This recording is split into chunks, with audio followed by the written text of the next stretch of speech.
기도하겠습니다.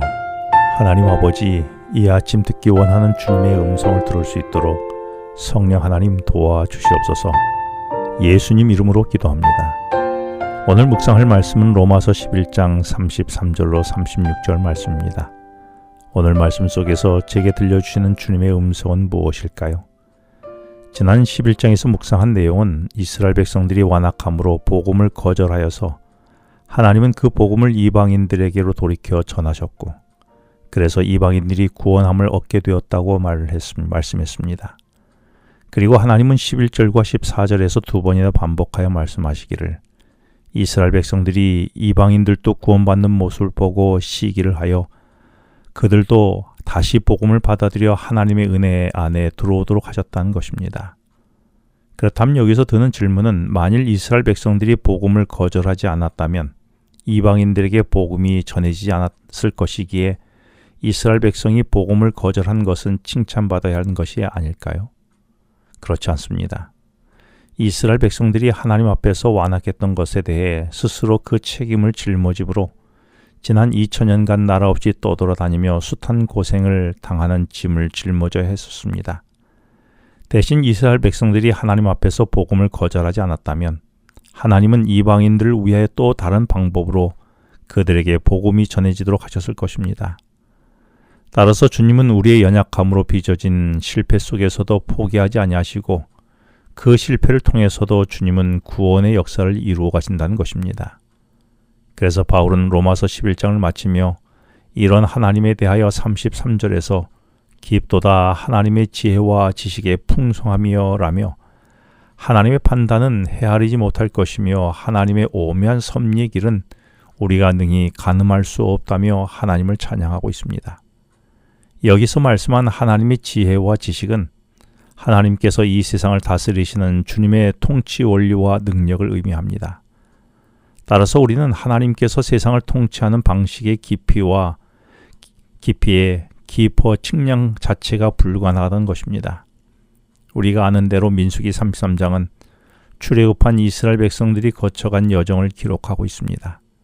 그런데 그 여정은 사람들이 정한 것이 아니었습니다. 그래서 민수기 32장 2절은 모세가 여호와의 명령대로 그 노정을 따라 그들이 행진한 것을 기록했다라고 말씀하고 있습니다. 이렇게 이스라엘 백성들이 출애굽하여 간 여정은 하나님이 정하여 이스라엘 백성들을 인도하신 길이었습니다. 그런데 14절을 보면 알루스를 떠나 르비딤의 진을 쳤는데 거기는 백성이 마실 물이 없었더라라고 했습니다. 사람이 인도한 길이라면 물이 없는 곳으로 인도한 것에 그럴 수도 있다고 생각할 수 있겠지만 하나님께서 인도하신 길인데도 마실 물이 없다는 말에 이스라엘 백성들은 도무지 이해할 수 없었을 것입니다. 그래서 불평하고 심지어 모세를 죽이려고까지 했었습니다. 그러나 이스라엘 백성들이 생각한 것이 전부가 아니었지요. 그들은 이 경험을 통해 반석에서 생수를 내시는 하나님의 능력을 두 눈으로 볼 수 있었습니다. 이것이 하나님의 깊고 놀라운 지혜와 지식이라고 바울은 말한 것입니다. 지금 내게 어떤 이해 못할 상황에 처해 있습니까? 그래서 많이 답답하십니까? 힘드십니까? 그런데 지혜와 지식이 깊고 풍성하신 하나님에게 내가 생각하지 못한 답이 있음을 나는 알고 있습니까? 그렇다면 주님을 신뢰하고 주님의 그 답을 기다리며 오늘도 묵묵히 주님과 함께 오늘을 살아가야 하지 않을까요? 이렇게 나를 살리신 주님의 신비한 능력을 믿는다면 내가 어떤 마음가짐을 지녀야 할까요? 첫째는 주님의 마음을 알고자 하는 마음을 지녀야 합니다. 그래서 34절에서 누가 주의 마음을 알겠느냐라고 질문합니다. 하나님이 나를 사랑하시는 그분의 본심을 내가 알게 되면 비록 상황이 내가 원하는 대로 전개되지 않는다고 해도 불안해하거나 원망하지 않고 기다리게 됩니다. 이어지는 34절 말씀에서 누가 그의 모사가 되었느냐라고 질문하는데 이는 내가 주님의 뜻을 따르는 마음을 지녀야 한다고 말씀한 것입니다. 종종 우리가 표현한 말 중에 내가 기도했더니 하나님께서 그 일을 이루셨다라는 표현을 할 때가 있습니다. 그 말은 맞는 말 같으면서도 이 말에는 내가 기도하지 않으면 하나님이 그 일을 이루지 않으셨을 것이라는 뉘앙스가 포함되어 있습니다. 이 뉘앙스에는 내가 하나님을 가르치려고 하는 모사가 되려고 하는 경향이 있다는 말입니다. 그래서 나의 기도는 내가 주님의 모사가 되는 기도가 아니라 주님의 뜻에 따르는 자가 되게 해달라고 기도해야 하는 것이지요. 그리고 세 번째로 주님의 은총을 구하는 마음을 지녀야 하는데 35절에서 누가 주께 먼저 드려서 갚으심을 받겠느냐라고 말씀하므로 종종 우리가 착각하는 것은 내가 주님께 어떤 봉사를 하고 안식일을 잘 지키고 헌금을 잘 드렸기에 그 답례로 주님이 은혜와 축복을 주신다고 착각해서는 안 됩니다.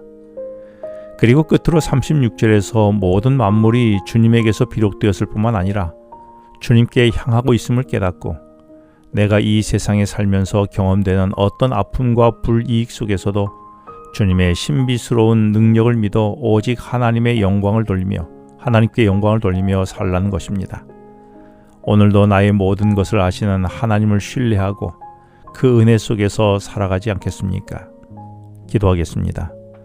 하나님 아버지, 나보다 너를 더 잘 아시는 주님, 제게 주신 이 하루를 주님을 전적으로 신뢰하며 주님께 맡기고 오직 주님의 영광을 위하여 오늘을 살게 하여 주시옵소서.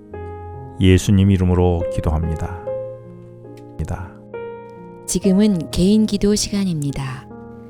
오늘 주신 말씀을 묵상하면서 주어진 기도 제목과 개인 기도 제목을 놓고 기도하시겠습니다.